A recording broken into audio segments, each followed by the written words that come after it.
السلام علیکم ورحمۃ اللہ وبرکاتہ۔ آپ سب کیسے ہیں؟ امید کرتی ہوں آپ سب خیر سے ہوں گے۔ آج کا ہمارا ٹاپک جو ہے سورہ یوسف ہے، آیت نمبر 21 سے لے کر آیت نمبر 35 تک۔ آئیے سورہ یوسف سے اپنے سبق کا آغاز کرتے ہیں۔ شروع کرتی ہوں اللہ تعالیٰ کے نام سے جو بڑا مہربان نہایت رحم والا ہے۔ ترجمہ۔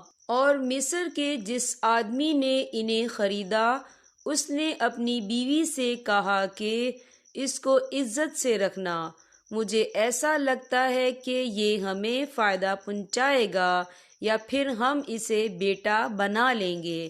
اس طرح ہم نے اس سرزمین میں یوسف علیہ السلام کے قدم جمائے تاکہ انہیں باتوں کا صحیح مطلب نکالنا سکھائیں، اور اللہ کو اپنے کام پر پورا قابو حاصل ہے، لیکن بہت سے لوگ نہیں جانتے۔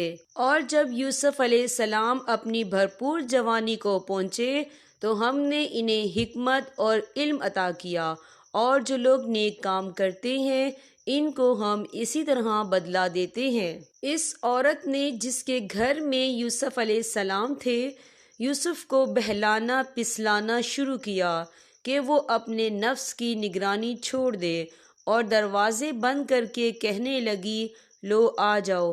یوسف علیہ السلام نے کہا، اللہ کی پناہ، وہ میرا رب ہے، مجھے اس نے بہت اچھی طرح رکھا ہے، بے انصافی کرنے والوں کا بھلا نہیں ہوتا۔ اس عورت نے یوسف علیہ السلام کی طرف کا قصد کیا، اور یوسف علیہ السلام اس کا قصد کرتے اگر وہ اپنے پروردگار کی دلیل نہ دیکھتے۔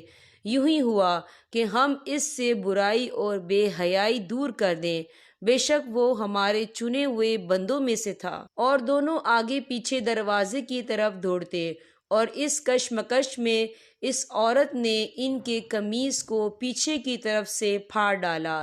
اتنے میں دونوں نے اس عورت کے شوہر کو دروازے پر کھڑا پایا۔ اس عورت نے فوراً بات بنانے کے لیے اپنے شوہر سے کہا کہ جو کوئی تمہاری بیوی کے ساتھ برائی کا ارادہ کرے، اس کی سزا اس کے سوا اور کیا ہے کہ اسے قید کر دیا جائے یا کوئی اور دردناک سزا دی جائے۔ یوسف علیہ السلام نے کہا، یہ خود تمہیں جو مجھے ورغلا رہی تھی، اور اس عورت کے خاندان ہی میں سے ایک گواہی دینے والے نے یہ گواہی دی کہ اگر یوسف علیہ السلام کی قمیص سامنے کی طرف سے پھٹی ہو تو عورت سچ کہتی ہے اور وہ جھوٹے ہیں، اور اگر ان کی قمیص پیچھے کی طرف سے پھٹی ہے تو عورت جھوٹ بولتی ہے اور یہ سچے ہیں۔ پھر جب شوہر نے دیکھا کہ ان کی قمیص پیچھے سے پھٹی ہے تو اس نے کہا کہ یہ تو تم عورتوں کی مکاری ہے، واقعی تم عورتوں کی مکاری بڑی سخت ہے۔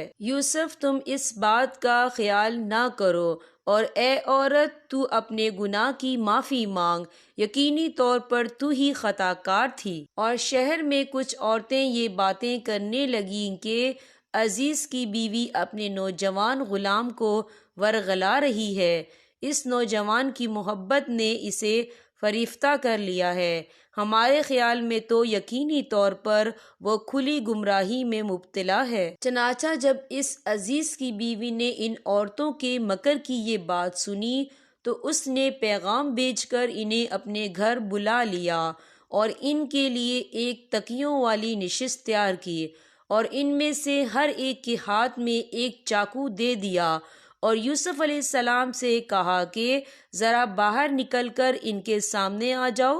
اب جو ان عورتوں نے یوسف علیہ السلام کو دیکھا تو انہیں حیرت انگیز حد تک حسین پایا، اور ان کے حسن سے محبوط ہو کر اپنے ہاتھ کاٹ ڈالے، اور بول اٹھی کہ حاشا اللہ، یہ شخص کوئی انسان نہیں ہے، ایک قابل تکریم فرشتے کے سوا یہ کچھ اور نہیں ہو سکتا۔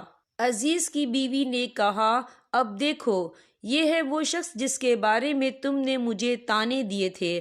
یہ بات واقعی سچ ہے کہ میں نے اپنا مطلب نکالنے کے لیے اس پر ڈورے ڈالے، مگر یہ بچ نکلا، اور اگر یہ میرے کہنے پر عمل نہیں کرے گا تو اسے قید ضرور کیا جائے گا اور یہ ذلیل ہو کر رہے گا۔ یوسف علیہ السلام نے دعا کی کہ یا رب، یہ عورتیں مجھے جس کام کی دعوت دے رہی ہیں اس کے مقابلے میں قید خانہ مجھے زیادہ پسند ہے، اور اگر تو نے مجھے ان کی چالوں سے محفوظ نہ کیا تو میرا دل بھی ان کی طرف کھینچنے لگے گا، اور جو لوگ جہالت کے کام کرتے ہیں ان میں بھی شامل ہو جاؤں گا۔ چنانچہ یوسف علیہ السلام کے رب نے ان کی دعا قبول کی اور ان عورتوں کی چالوں سے انہیں محفوظ رکھا۔